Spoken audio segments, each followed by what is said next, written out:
Якутия присоединилась к всероссийской акции «Бессмертный полк» в 2013 году.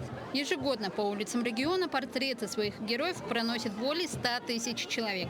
В последний раз в традиционном формате в 2022 году акция объединила более 120 тысяч якутян. Бессмертный полк, он проводится достаточно давно, до 2012 года.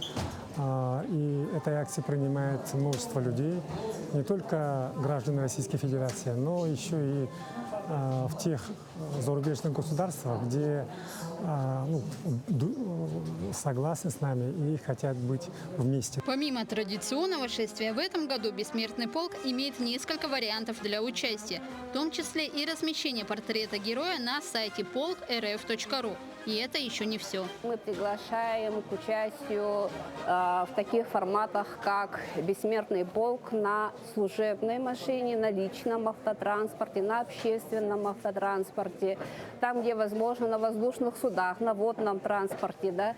И, конечно, это в социальных сетях. Анна Сыромятникова и Таисия Попова принимают участие в акции не в первый раз. Их родственник был первым, кто отправился воевать из своего села Танда в Усть-Алданском районе. Как рассказали участницы акции, они очень горды своим героем. Память о нем будет всегда, его подвиг мы помним. Он был кавалеристом, все мы его очень любим и помним, хотя мы его лично не знали, но наша это родная кровь.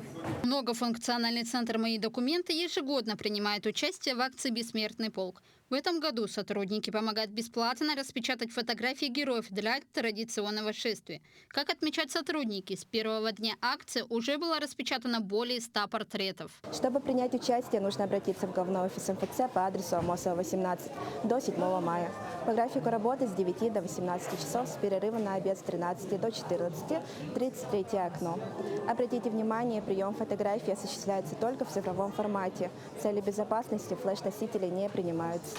В этом году «Бессмертный полк» пройдет традиционно 9 мая по улице Хабарова. Для безопасности граждан на прилегающих улицах будут установлены КПП и посты ГАИ. Сбор участников колонны состоится с 11 утра. Вероника Таюрская, Надежда Кузнецова, Владимир Павлов, Якутск.